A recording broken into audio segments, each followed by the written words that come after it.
ಆತ್ಮೀಯ ಬಂಧುಗಳೇ, ಶ್ರೀಮದ್ ಭಗವದ್ಗೀತೆ ತತ್ವ ವಿವೇಚನೆ ಟೀಕಾ ಅಧ್ಯಾಯ 3 ಕರ್ಮಯೋಗ.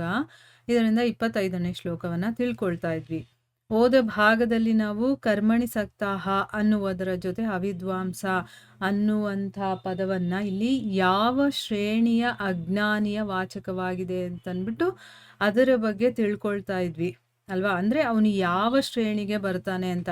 ಅವನು ಶುದ್ಧ ಸಾತ್ವಿಕ ಕರ್ಮಯೋಗಿ ಇರ್ತಾನಲ್ಲ, ಆ ಶ್ರೇಣಿಯಲ್ಲೂ ಬರೋದಿಲ್ಲ. ತೀರ ತಾಮಸಿಕರಾಗಿರ್ತಾರಲ್ಲ, ಅಸುರಿ ಗುಣ ಇರೋರು, ರಾಕ್ಷಸರು, ಅಂಥ ಒಂದು ತಾಮಸಿಗಳ ಒಂದು ಮಟ್ಟಕ್ಕೂ ಬರೋದಿಲ್ಲ. ಅವನು ಮಧ್ಯ ಶ್ರೇಣಿಯಲ್ಲಿ, ಅಂದರೆ ಏನು, ಸತ್ವಗುಣ ಮಿಶ್ರಿತವಾಗಿರುವಂತಹ ರಾಜಸ ಸ್ವಭಾವ ಇರುವಂತಹ ಪುರುಷರ ಶ್ರೇಣಿಗೆ ಬರ್ತಾನೆ ಅನ್ನೋದು ತಿಳ್ಕೊಂಡ್ವಿ. ಇದರ ಬಗ್ಗೆ ಭಗವದ್ಗೀತೆಯಲ್ಲೇನೆ ಬೇರೆ ಬೇರೆ ಅಧ್ಯಾಯದಲ್ಲಿ ಕೆಲವೊಂದು ಶ್ಲೋಕಗಳಲ್ಲಿ ಭಗವಂತ ಅದನ್ನು ಎಕ್ಸ್ಪ್ಲೇನ್ ಮಾಡಿದ್ದಾನೆ. ಅದೇನು ಅಂತ ತಿಳ್ಕೊಳ್ಳೋಣ. ಈಗ ಇವರನ್ನ 2ನೇ ಅಧ್ಯಾಯದ 42ರಿಂದ 44ನೇ ಶ್ಲೋಕದವರೆಗೆ ಅವಿಪಶ್ಚಿತ ಅನ್ನುವಂತಹ ಪದದಿಂದ ಅವನು ಅವರ ಬಗ್ಗೆ ವರ್ಣನೆ ಮಾಡಿದ್ದಾನೆ.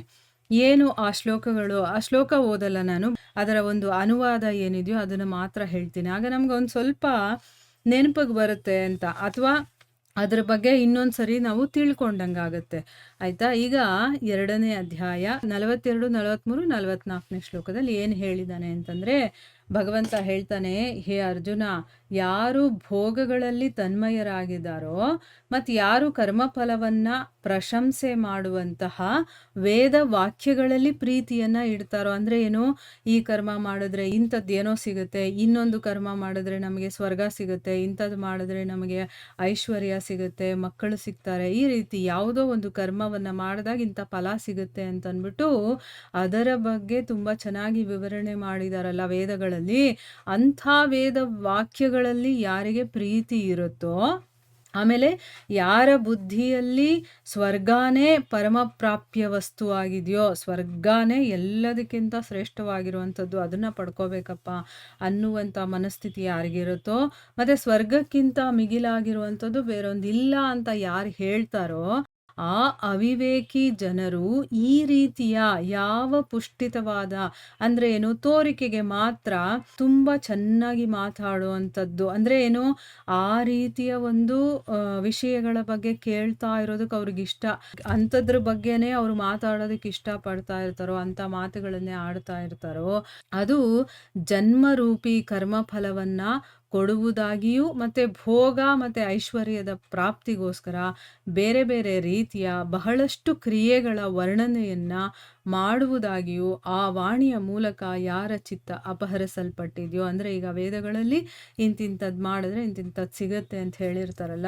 ಈಗ ನಮಗೆ ಭೋಗಗಳನ್ನು ಭೋಗಿಸ್ಬೇಕು ಅಂತ ಆಸಕ್ತಿ ಇರುತ್ತೆ, ಅದು ಬೇಕು ಅಂತಂದರೆ ಏನು ಮಾಡಬೇಕು, ಆಮೇಲೆ ಐಶ್ವರ್ಯ ಬೇಕು ಅಂದರೆ ಏನು ಮಾಡಬೇಕು, ಸ್ವರ್ಗ ಸಿಗಬೇಕು ಅಂತಂದರೆ ಏನು ಮಾಡಬೇಕು, ಈ ರೀತಿಯ ವರ್ಣನೆಗಳು ವೇದಗಳಲ್ಲಿದೆ. ಯಾಕೆ ಅಂತಂದರೆ ವೇದಗಳು ಎಲ್ಲರಿಗೋಸ್ಕರ ಇರುವಂಥದ್ದು.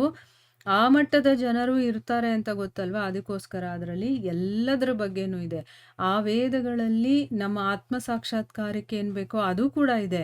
ಆದರೆ ಆ ಮನುಷ್ಯನಲ್ಲಿ ಕರ್ಮವನ್ನು ಭೋಗಿಸ್ಬೇಕು ಅನ್ನೋ ಒಂದು ಆಸಕ್ತಿ ಇದ್ದರೆ ಅವನು ಆತ್ಮ ಸಾಕ್ಷಾತ್ಕಾರದ ಬಗ್ಗೆ ಇರೋದನ್ನು ಯಾಕೆ ಕೇಳ್ತಾನೆ? ಅವನಿಗೆ ಅದರಲ್ಲಿ ಇಂಟ್ರೆಸ್ಟು ಇರೋದಿಲ್ಲ, ಅಲ್ಲಿ ತನಕ ಅವನು ಹೋಗೋದೂ ಇಲ್ಲ, ಅವನು ಇಲ್ಲೇ ಸ್ಟ್ರಕ್ ಆಗಿಬಿಡ್ತಾನೆ.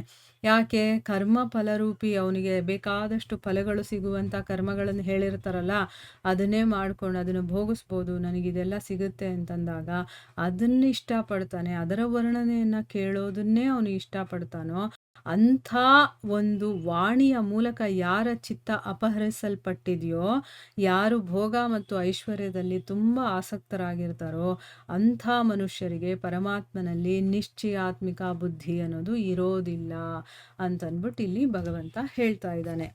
ಅಂದರೆ ಅವಿಪಶ್ಚಿತ ಅಂತ ಒಂದು ಶಬ್ದವನ್ನು ಯೂಸ್ ಮಾಡಿದಾನಲ್ಲ ಭಗವಂತ, ಅದು ಯಾಕೆ ಅನ್ನೋದನ್ನು ಹೇಳ್ತಾ ಇರೋದು.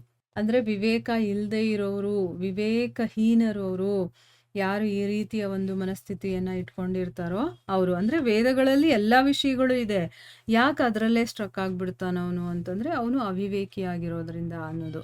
ಇನ್ನು 7ನೇ ಅಧ್ಯಾಯದಲ್ಲಿ ಭಗವಂತ 20ರಿಂದ 23ನೇ ಶ್ಲೋಕದವರೆಗೂ ಕೂಡ ಅಲ್ಪಮೇಧಸಾಮ್ ಅನ್ನುವಂಥ ಪದವನ್ನು ಉಪಯೋಗಿಸಿ ಅವನು ವರ್ಣನೆ ಮಾಡಿದ್ದಾನೆ.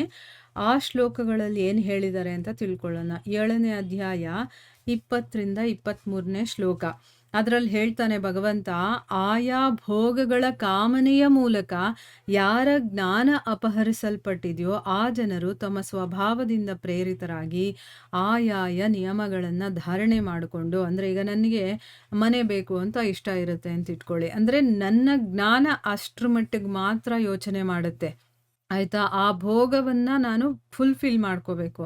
ಅದಕ್ಕೋಸ್ಕರ ಏನು ಮಾಡ್ತೀನಿ, ನನ್ನ ಸ್ವಭಾವ ಏನಿರುತ್ತೋ ಆ ರೀತಿ ಆಯಾ ನಿಯಮಗಳನ್ನು, ಈಗ ನನಗೆ ಮನೆ ಬೇಕು ಅಂದಾಗ ನನ್ನ ಇಚ್ಛೆಯನ್ನು ಪೂರೈಸೋದಕ್ಕೆ ಯಾವುದೋ ಒಂದು ದೇವತೆ ಇರುತ್ತೆ, ಆ ದೇವತೆಗಳನ್ನು ಭಜನೆ ಮಾಡೋದು ಅಥವಾ ಆ ದೇವತೆಗಳನ್ನು ಪೂಜೆ ಮಾಡೋದು, ಆ ದೇವತೆಗಳಿಗೆ ಏನೇನೆಲ್ಲ ಮಾಡಿದ್ರೆ ನನಗದು ಸಿಗುತ್ತೆ ಅಂತ ಧರ್ಮಗ್ರಂಥಗಳಲ್ಲಿ ಹೇಳಿದೆಯೋ, ವೇದಗಳಲ್ಲಿ ಹೇಳಿದಾರೋ ಅದನ್ನು ಓದೋದು, ಅಥವಾ ಓದಿರೋರು ಹೇಳ್ತಾರಲ್ವಾ ಪುರೋಹಿತರು ಅಥವಾ ಪಂಡಿತರು ಅಂತ ನಾವೇನು ಹೇಳ್ತೀವೋ ಅವ್ರು ಹೇಳಿದಾಗೆ ಆ ಒಂದು ಕರ್ಮಗಳನ್ನು ಮಾಡೋದು. ಯಾಕೆ? ಅದರ ಫಲದಲ್ಲಿ ನನಗೆ ಆಸಕ್ತಿ ಇರೋದ್ರಿಂದ, ಆಯಿತಾ. ಅದು ಮತ್ತು ಯಾವ ಯಾವ ಸಕಾಮ ಭಕ್ತರು ಯಾವ ಯಾವ ದೇವತೆಯ ಸ್ವರೂಪವನ್ನು, ಅಂದರೆ ಒಂದೊಂದು ದೇವತೆಗೆ ಒಂದೊಂದು ಸ್ವರೂಪ ಇರುತ್ತೆ, ಅದನ್ನು ಶ್ರದ್ಧೆಯಿಂದ ಪೂಜಿಸಬೇಕು ಅಂತ ಇಷ್ಟಪಡ್ತಾರೋ ಆಯಾ ಭಕ್ತನ ಶ್ರದ್ಧೆಯನ್ನು ನಾನು ಅದೇ ದೇವತೆಯ ಕುರಿತು ಸ್ಥಿರಗೊಳಿಸ್ತೀನಿ. ಅಂದರೆ ಅವ್ರು ಯಾವ ದೇವತೆಯನ್ನು ಬೇಡ್ಕೊಳ್ತಾರೋ ಆ ದೇವತೆಯ ಮೂಲಕ ಕೊಡೋನು ಯಾರು? ಭಗವಂತನೇ, ಆಯಿತಾ. ಆದರೆ ಅವ್ರ ಮನಸ್ಸಲ್ಲಿ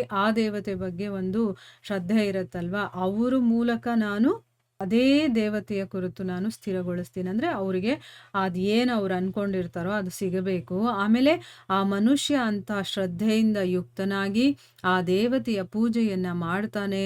ಅಂದರೆ ಅವನ ಮನಸ್ಸಲ್ಲಿ ಆ ಭಕ್ತನ ಶ್ರದ್ಧೆ ಇರುತ್ತಲ್ಲ, ಅದು ಹೇಗೆ ಅವನಲ್ಲಿ ಇದೆಯೋ ಅದಕ್ಕೆ ತಕ್ಕಂಗೆ ಅವನ ಮನಸ್ಸಲ್ಲಿ ಆ ದೇವತೆಯನ್ನು ಸ್ಥಿರಗೊಳಿಸುವಂಥ ಒಂದು ಕೆಲಸ ಭಗವಂತ ಮಾಡ್ತಾನೆ. ಅವನಿಗೆ ಶ್ರದ್ಧೆ ಇರೋದ್ರಿಂದ ಆ ದೇವತೆಯನ್ನು ಪೂಜಿಸ್ತಾನೆ. ಮತ್ತು ಆ ದೇವತೆಯಿಂದಾನೇ ನನ್ನಿಂದ ವಿಧಿಸಲ್ಪಟ್ಟಂಥ ಆ ಬಯಸಿದ ಭೋಗಗಳನ್ನು ನಿಸ್ಸಂದೇಹವಾಗಿ ಪಡಿತಾನೆ. ಅಂದರೆ ನಾನು ಪರ್ಮಿಷನ್ ಕೊಡಬೇಕಾಯ್ತು, ಕೊಡು ಅವ್ರಿಗೆ ಅಂತಂದ್ಬಿಟ್ಟು ಆಗ ದೇವತೆ ಕೊಡ್ತಾನೆ. ಮತ್ತು ಇವನಿಗೂ ಕೂಡ ಮನಸ್ಸಿನಲ್ಲಿ ಆ ದೇವತೆಯನ್ನು ಪೂಜಿಸಿ ಪಡಿಬೇಕು ಅನ್ನೋ ಒಂದು ಆಸಕ್ತಿ ಇರುತ್ತಲ್ಲ, ಅದನ್ನು ನಿಜವಾಗ್ಲೂ ಅವನು ಪಡಿತಾನೆ. ಯಾಕಂದರೆ ಅವನಿಗೆ ಶ್ರದ್ಧೆ ಇರುತ್ತಲ್ವ, ಅದಕ್ಕೋಸ್ಕರ. ಆಮೇಲೆ ಹೇಳ್ತಾನೆ ಭಗವಂತ, ಆದರೆ ಅಲ್ಪ ಬುದ್ಧಿ ಇರುತ್ತಲ್ಲ ಅವರ ಆ ಫಲ ನಾಶಯುಕ್ತವಾಗಿದೆ. ಅಂದ್ರೆ ಏನು? ಅದು ಒಂದಲ್ಲ ಒಂದು ಸರಿ ಅದು ಕಂಪ್ಲೀಟ್ ಆಗಿ ನಾಶ ಆಗುವಂಥದ್ದೇ. ಆ ದೇವತೆಗಳನ್ನು ಪೂಜಿಸುವಂಥವ್ರು ದೇವತೆಗಳನ್ನು ಪಡಿತಾರೆ, ಆದರೆ ನನ್ನ ಭಕ್ತರು ಹೇಗಾದರೂ ಭಜಿಸ್ಲಿ, ಕಡೆಯಲ್ಲಿ ಅವರು ನನ್ನನ್ನೇ ಸೇರ್ತಾರೆ. ಈಗ ಅಲ್ಪ ಬುದ್ಧಿ ಇರುವಂಥವ್ರು ಅಂದರೆ ಏನು? ನಾನೇನೋ ಒಂದು ಕಾಮನೆಯನ್ನು ಇಟ್ಕೊಂಡು ಯಾವುದೋ ಒಂದು ದೇವತೆಯನ್ನು ಪೂಜಿಸಿದಾಗ ನನಗೆ ಆ ಫಲ ಅನ್ನೋದು ಅಲ್ಲಿಗೆ, ಅಂದರೆ ನಾನು ಎಲ್ಲಿವರೆಗೂ ನನಗೆ ಆ ಪುಣ್ಯಗಳನ್ನು ಮಾಡಿರ್ತೀನೋ, ಆ ಕೆಲಸಗಳನ್ನು ವಿಧಿಪೂರ್ವಕವಾಗಿ ಮಾಡಿರ್ತೀನೋ ಅಲ್ಲಿವರೆಗೂ ನಾನು ಅದನ್ನು ಅನುಭವಿಸ್ಬೋದು. ಆಮೇಲೆ ಏನಾಗುತ್ತೆ?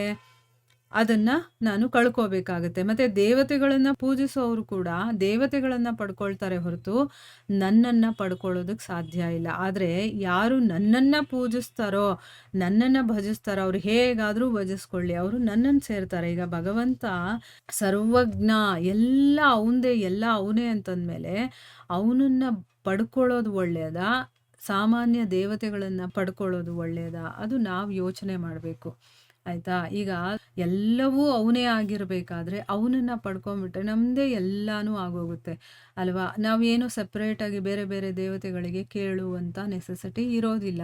ಆದರೆ ಅಷ್ಟು ಬುದ್ಧಿಶಕ್ತಿ ನಮಗೆ ಬರಬೇಕು ಅಂತಂದರೆ ನಾವು ಸತ್ಸಂಗಗಳಲ್ಲಿ ಭಾಗಿಯಾದಾಗ ನಾವು ಏನು ಮಾಡಬೇಕು, ಏನು ಮಾಡಬಾರ್ದು, ಏನು ಮಾಡ್ತಾ ಇದ್ದೀವಿ, ಇದರ ಬಗ್ಗೆ ಎಲ್ಲ ತಿಳುವಳಿಕೆ ನಮಗೆ ಗೊತ್ತಾಗೋದು ಅಲ್ವಾ. ಅದಕ್ಕೋಸ್ಕರ ಸತ್ಸಂಗ ಅನ್ನೋದು ತುಂಬ ಇಂಪಾರ್ಟೆಂಟು. ಅದರಲ್ಲೂ ಭಗವದ್ಗೀತೆಯನ್ನು ತಿಳ್ಕೊಳ್ಳೋದಂತೂ ಇನ್ನೂ ಇಂಪಾರ್ಟೆಂಟ್ ಅಂತ ಹೇಳ್ತಾ, ಇನ್ನೂ 9ನೇ ಅಧ್ಯಾಯದಲ್ಲಿ ಏನು ಹೇಳಿದ್ದಾರೆ ಅಂತಿದೆ ಅದನ್ನು ನಾವು ಮುಂದಿನ ಭಾಗದಲ್ಲಿ ತಿಳ್ಕೊಳ್ಳೋಣ.